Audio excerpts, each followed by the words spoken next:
prêt en 2024. Quand on prend le carburant du gouvernement seulement, ce qu'on consomme en carburant, c'est trop. C'est beaucoup, parce que c'est des milliers de véhicules. Et on va changer tous les véhicules du gouvernement en véhicules électriques. Et je pense qu'on fera de l'économie donc dans le carburant qui doit permettre de faire autre chose. Pour les PDI, en tout cas, la région a connu de la turbulence, surtout en 2023. Et je pense que les FDS sont à saluer. Il y a eu beaucoup d'efforts. On a injecté quand même beaucoup de force dans la zone pour pouvoir faire retourner le maximum de PDI dans certaines communes. Et ça continue.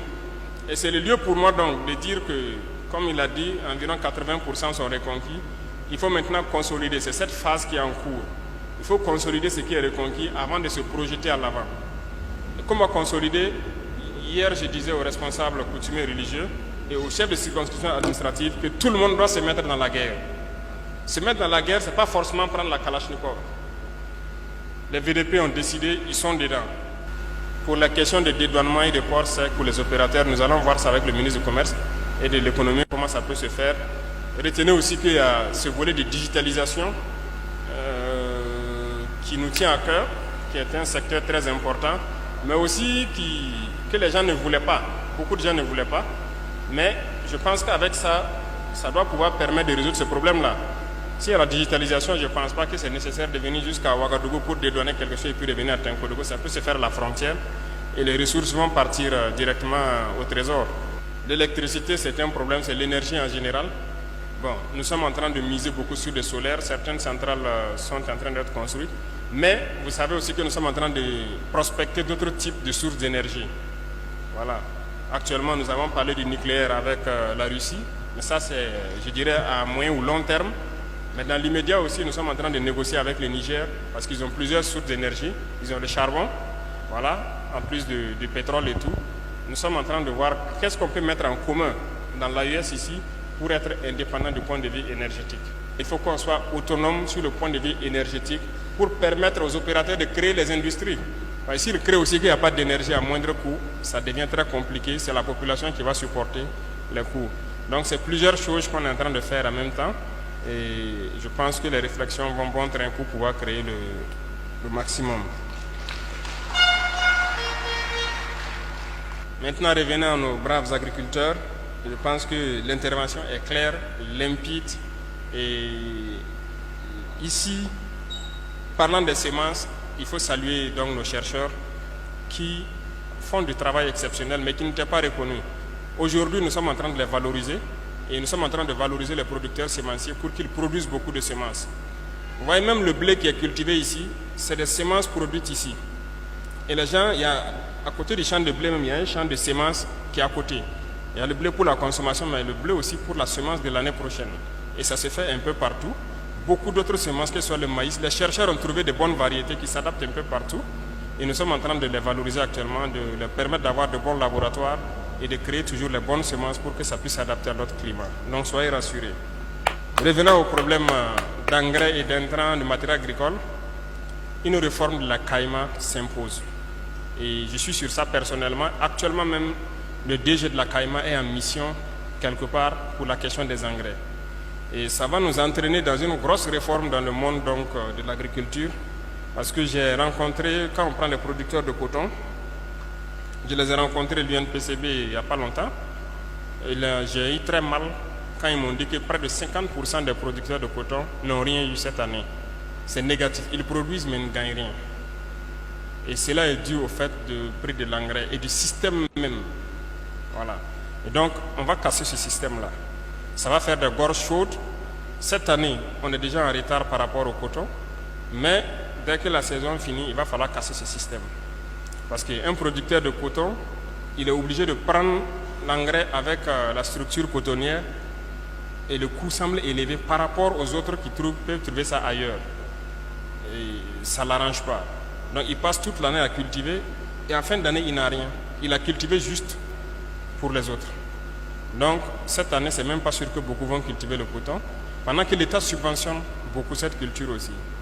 Donc nous sommes en train de faire la réforme de la CAIMA pour que ce soit des intrants agricoles, alors qu'on puisse donner ça à moindre coût aux producteurs. Le patriotisme fait défaut chez certaines personnes, il faut le reconnaître. Voilà. Dernièrement, on entendait des gens se plaindre de certains acteurs de l'économie qui créent des pannes tous les jours, qu'il y a problème de connexion, parce qu'ils ne sont pas contents qu'on ait pris les 25% de primes pour le fonds de soutien patriotique. Il faut que leurs collègues les dénoncent. S'ils ne les dénoncent pas, en tout cas nous, la semaine passée, on a lancé des enquêteurs dans les différents services des impôts, des trésors et tout, pour voir. Et s'il se trouve que c'est une pratique qui est répandue, en tout cas, on va frapper fort. Il peut y avoir des dommages collatéraux. C'est ça aussi. Oh, le capi! Le capi! C'est quelle information qui vient? On va créer dans cette information qui est venue tout à l'heure. Chers camarades, peuple d'Afrique, peuple de Côte d'Ivoire, peuple du Liptako Gourmand, peuple du Burkina Faso, chers frères et sœurs, vous avez entendu le capitaine. Je voudrais ici vous faire remarquer quelque chose. Vous voyez un peu l'aisance avec laquelle il parle.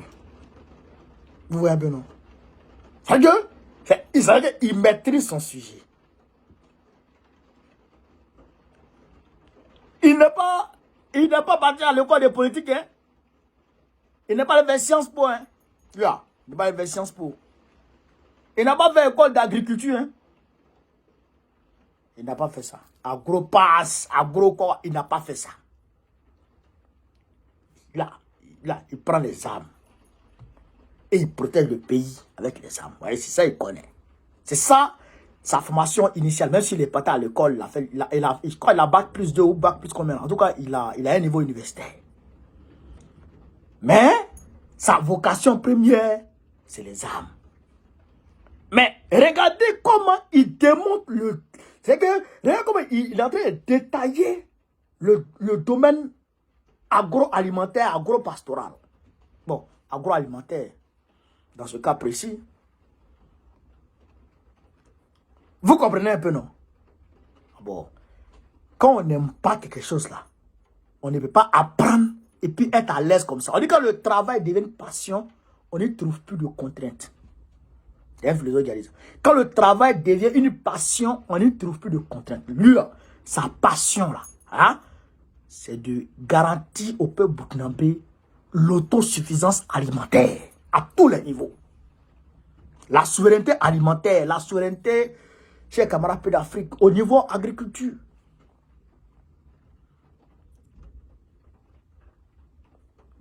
Vous comprenez? Vous comprenez? C'est-à-dire que le gars, c'est-à-dire que c'est un patriote.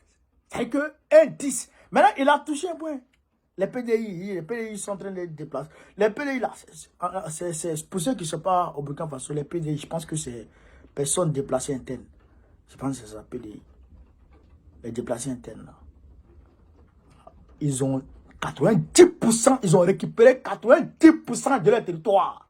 Alors qu'ils avaient perdu plus de la moitié, hein. Ils avaient perdu plus de 60% de leur territoire. Oui, ils avaient perdu plus de 60% de leur territoire, hein. Mais là, il a pris tout. Toi, ouais, non. Chaque soir, ouais, non. Il frappe les gens là-dedans. Tout. Eux-mêmes, ils cherchent. Il y en a qui courent sans chaussures, d'après Poutine. Poutine dit, on voit les Ukrainiens courir sans leurs chaussures. Eh, bien là, mais déjà. Et dit, les Ukrainiens courent sans leurs chaussures. Mais c'est ça qu'il y a là. Ça veut dire qu'il est devenu polyvalent. Il connaît tout maintenant. Alors que c'était le domaine strictement militaire qu'il maîtrisait. Mais aujourd'hui, là, il est polyvalent, il connaît tout. C'est-à-dire que, là, c'est qu'il est en train de... C'est un 10. Ça, là, c'est qu'il est en train de dire ici, là. S'il réussit à mettre ça en pratique, et il a touché un point, le point du Niger. Mais s'il arrive à mettre tout ça en pratique, là, chers camarades, le Burkina Faso, là, non? Le Burkina Faso va attirer les gens. Vous avez vu que les Ivoiriens ont commencé à reproduire, bon, à magnifier la culture burkinabé. C'est la culture morée. Ils ont interprété la culture mourée dans leur activité.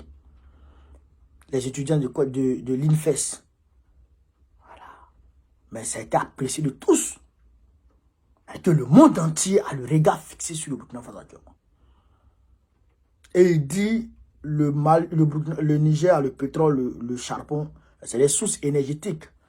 Et ce qui va permettre au Mali, dans ces temps-là, de pallier aux problèmes électriques, aux problèmes énergétiques, aux problèmes électriques encore au Mali. Au problème de l'électricité.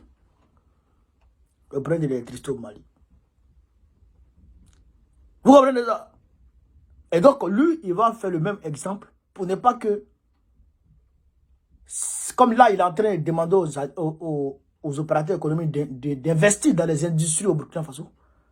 Pour ne pas que ces gens-là se disent, ah, mais le président, tu nous as dit de construire les usines. Bon, on a construit les usines, maintenant, il n'y a pas de courant pour alimenter. On fait comment?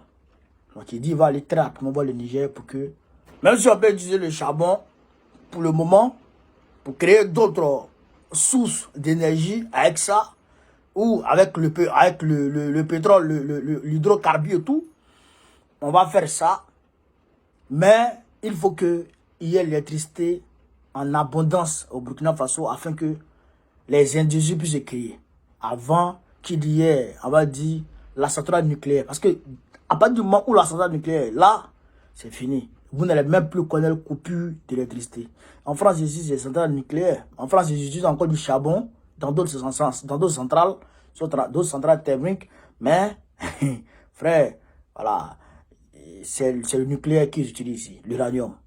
Voilà. Donc, quand il va faire centrale nucléaire au Burkina Faso, c'est l'uranium qu'on va utiliser pour alimenter aussi cette centrale-là aussi. Vous comprenez? Voilà. Donc, Ibira, franchement, il est soucieux du... Non, c'est une bénédiction, hein. Je vous dis, voilà, Ibira, je vous dis, cher camarade d'Afrique, Ibira, c'est une bénédiction pour le Burkina Faso, hein. Pas pour le Burkina Faso, c'est pour l'Afrique. Voilà, pour l'Afrique. Parce que c'est ça, quoi. C'est ça. En fait, il n'y a rien de tel, frère. Il n'y a rien de tel. Vous comprenez ça? Il n'y a rien de tel que d'aimer son pays. Aimer son pays, aimer ses citoyens. Mais lui, là, il a souffert. Ouais. Il a souffert. Lui, là, il a souffert. Il connaît la souffrance. Il a passé des jours même sans manger. Il connaît la souffrance. Il quand le réel. Tu sais qu'il connaît la souffrance. Mais il est allergique à la souffrance. Mais les drames là. Ouais, mais c'est que c'est des cancres. Des cancres. C'est-à-dire que des maudits. Je vous dis, hein. Regardez Gbagbo. Regardez Gbagbo, cher camarade. Quand Gbagbo était au pouvoir, là, frère, tu sors matin, tirant de soir, tu as ton petit jeton. Tout le monde a un peu de sa poche. Il a mis une politique de ruissellement de l'économie en Côte d'Ivoire. L'argent, là, quand ça vient au niveau de l'État, là, ça ruisselle. Tout le monde a un peu. C'est ce qu'il a mis en place.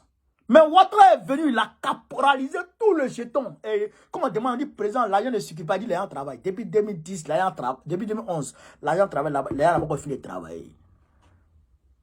Mais alors qu'on voit que ses proches, ses ministres volent l'argent. Il y a une seule personne qui vole 600 milliards de notre argent. Oh, 600 milliards, ils vont rembourser notre jeton. Notre argent, ils vont rembourser. Non, ils vont rembourser là. Là, on est plus de 30 millions d'habitants. Toi, tu prends 600 milliards dedans, tu mets dans la poche. Tu as remboursé. Ils vont rembourser ça. Vous comprenez ça? Ils n'ont pas pitié des pauvres. Ils ont détruit la maison des pauvres. Sans même leur déloger. Les gens dorment en bas des ponts aujourd'hui. À la belle étoile. Ils sont dépourvus de tout. Revenez à casse départ. Non, c'est grave, chers camarades. Donc, souvent là, il faut savoir choisir ton président. Gbagbo a lavé assiette pour manger. Quand il était à l'école primaire. Gbagbo, quand vous voyez là, le président Gbagbo, il a lavé assiette sur les gens pour qu'on lui serve à midi, pour qu'il lui mange, lui et sa petite soeur, coup de Jeannette. Ça, il faut qu'on vous dise ça. Il a gagné dans des situations difficiles, son père était en prison. Il était le premier fils, le seul unique fils même, lui et sa petite soeur. Ils ont ouvert la prison, mettre son père en prison. Il n'y a plus personne pour donner à manger à la famille. Il a failli quitter l'école. Il a failli quitter l'école. Il a fait l'armée. Il a été lieutenant dans l'armée. Vous comprenez ça? Donc pour dire que lui, il a été confronté aux difficultés de la vie. Donc il sait ce qu'on appelle pauvre. Ah, pourquoi il a dit aux Blancs, les Blancs ont voulu prendre la Côte d'Ivoire pour voler les ressources? Il dit non. Il a dit non. C'est ce qui lui a valu tout ça. Mais aujourd'hui, Ibé là, si vous voyez qu'il fait tout ça là, c'est parce que il sait que la souffrance là, la pauvreté là, on ne l'achète pas. On ne l'achète pas. Aujourd'hui, c'est pourquoi j'ai dit nous on est prêts pour mourir pour le Sahel. On est prêt à mourir pour le Sahel. L'AES là, on est prêt à mourir pour le Sahel, pour l'AES. C'est ça, c'est la vérité. Donc, ces trois présidents là, il faut qu'on les protège. Il faut les protéger, chers camarades d'Afrique. Donc, je vous demande de partager ces vidéos partout, de la mettre partout à travers le monde entier. Sur ce, vive l'Afrique libre, vive le panafricanisme, vive tous les présidents panafricains, vive Ibé, vive Tchani, vive Assimi Goïta. Voilà, Gbagbo président du Côte d'Ivoire 2025. Pour que l'AES s'agrandisse, pour que le franc CFA... C'est bon, il n'y a pas trop parlé. Merci les gars.